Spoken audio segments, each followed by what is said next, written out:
Chapter 5 Mimir's Well. Really, truly, with all of his heart, Odd found that he wanted to believe that he was still in the world he had known all his life, that he was still in the country of the Norse folk, that he was in Midgard. Only he wasn't, and he knew it. The world smelled different for a start. It smelled alive. Everything he looked at looked sharper, more real, more there. And if there was any doubt, then he only had to look at the animals. "You've got bigger," he told them. "You've grown." And they had. The fox's ears were now level with Odd's chest. The eagle's wingspan, when it preened in the sunshine, was as wide as a longship. And the bear, which had not been small to begin with, was now the size of Odd's father's hut, enormous in its bulk and in its bearishness. "We didn't grow," said the fox, its fur a vivid orange color of a blazing fire. "This is how big we are here. We're normal-sized." Odd nodded. Then he said, "So this whole place is called Asgard, and the town we have to go to is also called Asgard? Yes?"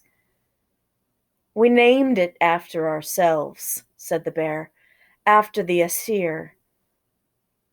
"How far is it to your place?" The fox sniffed the air, and then it looked around them. There were mountains behind them and forests all about them. "A day's travel, maybe a little more. Once we get through this forest, we reach the plain, and the town is in the center of the plain." Odd nodded. "I suppose we should get on with it then."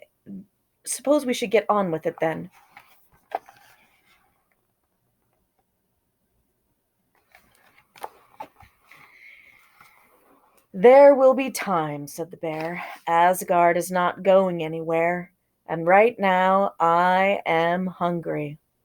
I am going fishing. Why don't you two build us a fire?"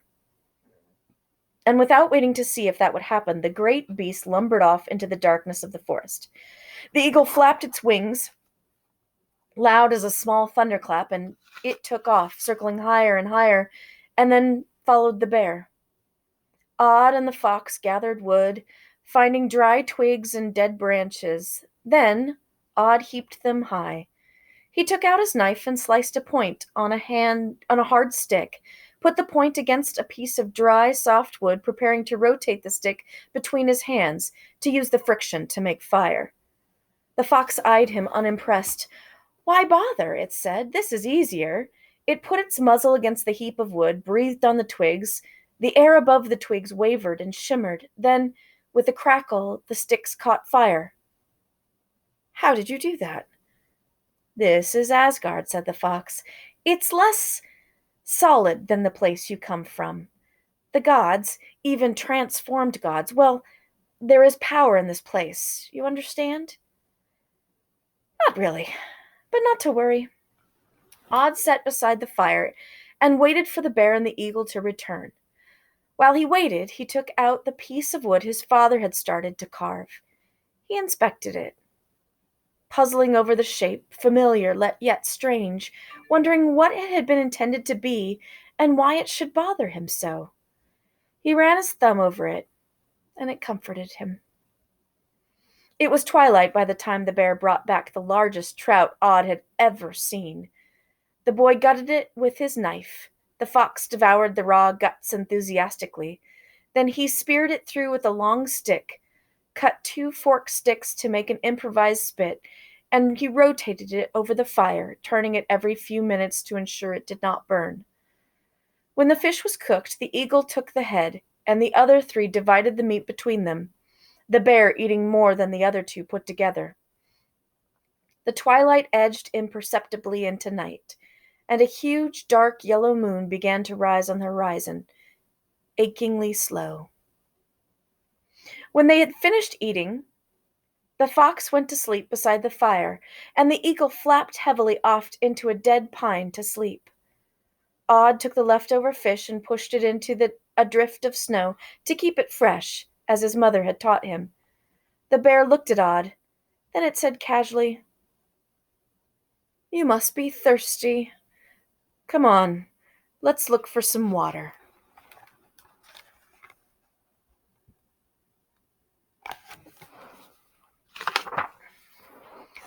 Odd climbed onto the bear's broad back and held tight as it lumbered off into the darkness of the forest. It didn't feel like they were looking for anything, though. It felt like the bear knew exactly where he was going, that he was heading somewhere. Up a ridge and down into a small gorge and through a corp of trees, magical in its stillness. And then they were pushing through scratchy gorse, and now they were in a small clearing, in the center of which was a pool of liquid water. Careful, said the bear quietly. It goes down a long way. Odd stared. The yellow moonlight was deceptive, but still. There are shapes moving in the water, he said. Nothing in there that will hurt you, said the bear. They're just reflections, really. It's safe to drink, I give you my word. Odd untied his wooden cup from his belt. He dipped it into the water, and he drank. The water was refreshing and strangely sweet. He had not realized how thirsty he had been. He filled and emptied his wooden cup 4 times.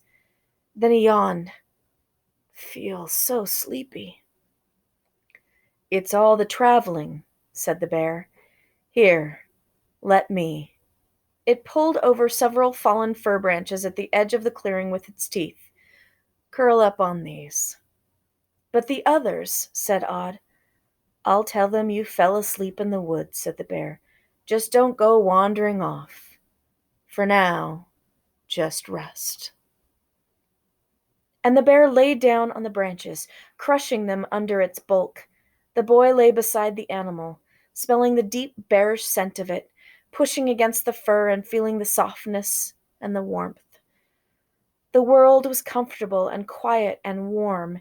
He was safe, and everything was entered by the dark. When he opened his eyes once more, he was cold, and he was alone, and the moon was huge and white and high in the sky. More than twice as big as the moon in Midgard, thought Odd, and he wondered if it was because Asgard was closer to the moon, or whether it had its own moon. The bear was gone. On the pale moonlight, Odd could see shapes moving in the water of the pool, and he pulled himself to his feet and limped over to look more closely.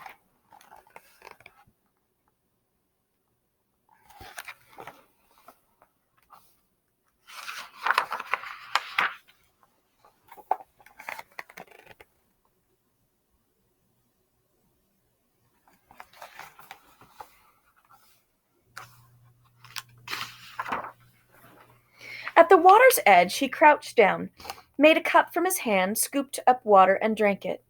The water was icy cold, but as he drank, he felt warmed and safe and comfortable. The figures in the water dissolved and reformed. What do you need to see? Asked a voice from behind Odd. Odd said nothing. You have drunk from my spring, said the voice. Did I do something wrong? Asked Odd. There was a silence, then, No, said the voice. It sounded very old, so ancient Odd could not tell if it was a man's voice or a woman's. Then the voice said, Look. On the water's surface he saw reflections, his father in the winter playing with him, and his mother, a silly game of blind man's bluff that left them all giggling and helpless on the ground. He saw a huge creature with icicles in its beard and hair like a pattern in the frost, like the pattern the frost makes on the leaves and on the ice early in the morning, sitting beside a huge wall, scanning the horizon restlessly. He saw his mother sitting in a corner of the great hall, sewing up fat Elfred's worn jerkin, and her eyes were red with tears. He saw the cold plains where the frost giants live, saw frost giants hauling rocks and feasting on great horned elk and dancing beneath the moon.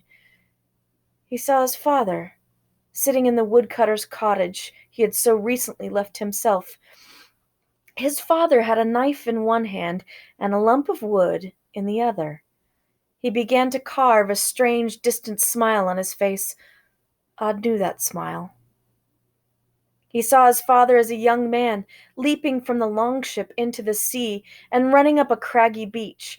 Odd knew that this was Scotland, and that soon his father would meet his mother. He kept watching. The moonlight was so bright in that place, Odd could see what he needed to.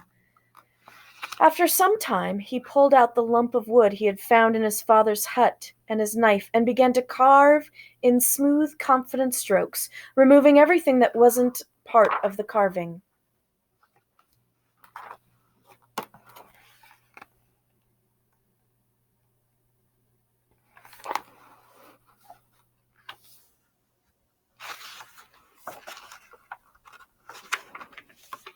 He carved until daybreak, when the bear crunched through the trees into the clearing.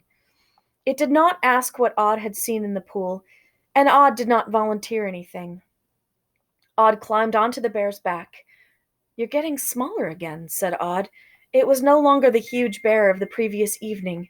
Now it seemed only slightly bigger than it had been the first time Odd had ridden it. "You've shrunk." "If you say so," said the bear. "Where did the frost giants come from?" asked Odd, as they bounded through the forest. "Jotunheim," said the bear. "It means giant's home. It's across the great river. Mostly they stay on their own side, but they've crossed before. One time, one of them wanted the sun, the moon, and Lady Freya. The time before that, they wanted my hammer, Mjolnir, and the hand of Lady Freya. There was one time they wanted all the treasures of Asgard and Lady Freya." "They must like Lady Freya a lot," said Odd. "They do. She's very pretty." "What's it like in Jotunheim?" asked Odd. "Bleak, treeless, cold, desolate. Nothing like it is here. You should ask Loki." "Why?" "He wasn't always one of the Aesir. He was born a frost giant. He was the smallest frost giant ever. They used to laugh at him. So he left, saved Odin's life on his travels, and he—" The bear hesitated and seemed to think twice about whatever had been going to say, then finished, "He keeps things interesting." And then the bear said, "Anything that you did last night, anything you saw." "Yes?" "The wise man knows when to keep silent. Only the fool tells all he knows." Picture of Loki as a frost giant.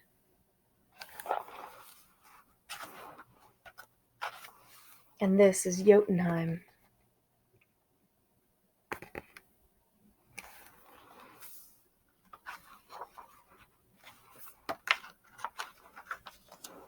The fox and the eagle were waiting beside the remains of the fire. Odd finished what was left of the fish. Then the bear said, "Well, what do we do now?" Odd said, "Take me to the edge of the forest. You wait for me. I'll walk alone from there to the gates of Asgard." "Why?" asked the fox. "Because I don't want the frost giants knowing you three are back," said Odd.